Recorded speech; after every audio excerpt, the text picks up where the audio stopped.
Halo, assalamualaikum warahmatullahi wabarakatuh. Di sini saya akan menerangkan tentang filsafat abad modern, yaitu tentang idealisme, realisme, dan empirisme. Yang pertama adalah pengertian filsafat modern. Filsafat adalah ilmu pengetahuan yang menyelidiki segala sesuatu dengan mendalam dan sampai ke akar-akarnya untuk mencari fenomena untuk mengetahui sesuatu kebenaran yang sesungguhnya. Filsafat zaman modern adalah suatu pengetahuan yang tidak berasal dari kitab suci atau ajaran agama, melainkan dari diri manusia itu sendiri. Filsafat modern ialah suatu pembagian dalam sejarah filsafat barat yang menjadi pertanda akhirnya era skolastisme dan dimulai sejak munculnya rasionalisme lewat pemikiran Descartes. Selanjutnya adalah sejarah singkat filsafat modern. Istilah modern berasal dari kata Latin yaitu modern yang artinya sekarang, baru atau saat ini. Dari pengertian ini dapat disimpulkan bahwa manusia yang hidup di zaman modern berarti manusia yang kesadarannya bersifat kekinian, baru pada waktu itu. Banyak sejarawan filsafat sepakat bahwa sejarah filsafat modern berawal dari René Descartes, sehingga tidak heran ia disebut sebagai bapak filsafat modern. Khasnya dengan menggunakan metode yang akurat dan mampu mencapai kebenaran, inilah sebagai langkah baru yang mendukung terhadap kekuatan lain yang mengintervensi kekuatan rasional. Dengan demikian, kelahiran era pemikiran baru tersebut hanya dimungkinkan oleh aliran Renaissance yang dimulai pada abad ke-15 dan ke-16. Adapun pemikiran filsafat modern sendiri ini berkembang begitu sangat cepat, sehingga mencakup berbagai aliran dan gaya berfilsafat. Hilmawan Putrana, Perkembangan Filsafat Modern Yogyakarta 2017.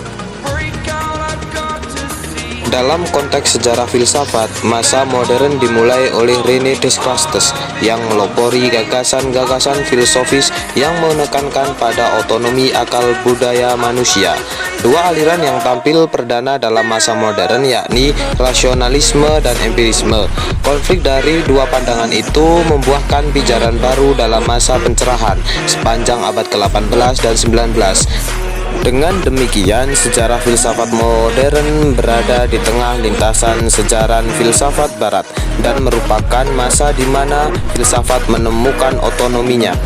Inilah karakteristik dari filsafat modern.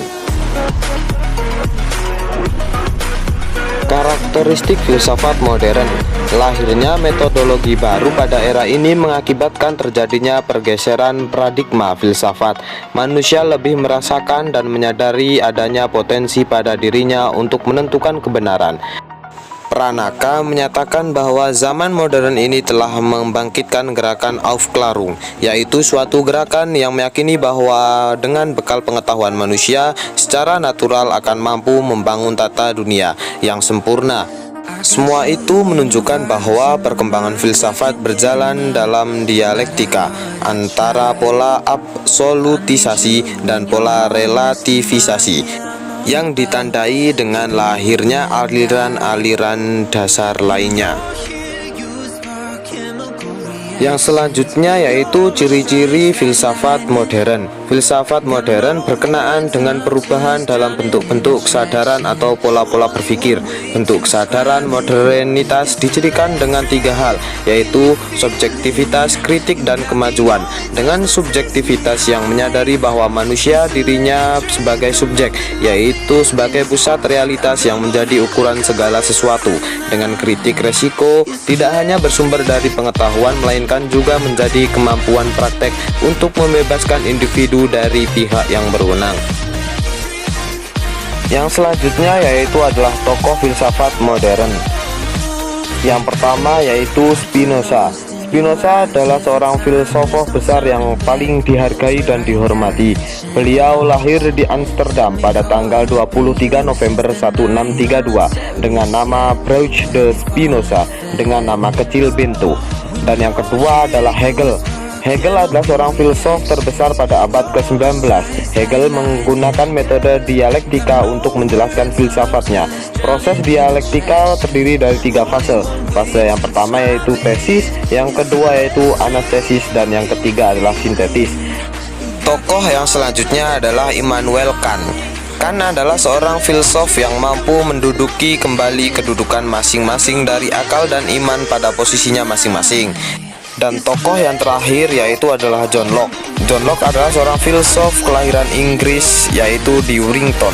Ia menerima keguruan yang diajarkan oleh Descartes, juga menolak tentang metode deduktifnya dan mengganti dengan generalisasi menjadi pengalaman yang induksi. Dan yang selanjutnya adalah aliran-aliran filsafat modern. Yang pertama yaitu idealisme. Kata idealisme berasal dari kata Inggris yaitu idealism. Istilah ini pertama kali digunakan oleh filsuf Leibniz pada awal abad ke-18. Leibniz memakai dan menerapkan istilah ini pada pemikiran Plato yang bertolak belakang dengan materialisme Epicurus. Idealisme merupakan hakikat kunci masuk ke realitas filsafat. Idealisme adalah suatu aliran filsafat yang menekankan pentingnya keunggulan pikiran, jiwa, atau roh dari hal-hal yang bersifat kebendaan atau material. Yang kedua adalah realisme. Realisme adalah reaksi terhadap keabstrakan dan kedunialainan. Dari filsafat idealisme, titik tolak utama realisme adalah bahwa objek-objek dari indera muncul dalam bentuk apa adanya. Realisme adalah suatu aliran filsafat yang luas, meliputi materialisme dan di lain sisi lebih dekat dengan sikap idealisme objektif di pihak lain. Realisme memandang bahwa objek-objek indera adalah real dan berada sendiri tanpa bersadar kepada pengetahuan lain atau kesadaran akal. Yang selanjutnya adalah empirisme. Empirisme berasal dari bahasa Yunani empiria yang berarti coba-coba atau pengalaman. Empirisme adalah lawan dari rasionalisme. Empirisme dinisabatkan kepada paham pengalaman sebagai sumber utama pengetahuan. Ialah pengalaman lahiriah yang menyangkut dunia maupun pengalaman batiniah yang menyangkut pribadi manusia. Rasionalisme yang mengatakan bahwa akal ialah alat untuk mencari atau mengukur pengetahuan. Pengetahuan dicari dengan akal, temuannya diukur dengan akal pula. Dicari dengan akal artinya pengetahuan dicari dengan cara berpikir yang logis. Diukur dengan akal artinya diuji apakah temuan tersebut logis atau tidak. Jadi sumber pengetahuan rasionalisme adalah akal yang logis. Mungkin cukup itu yang dapat saya sampaikan, kurang lebihnya mohon maaf yang sebesar-besarnya. Akhirul kalam, wassalamualaikum warahmatullahi wabarakatuh.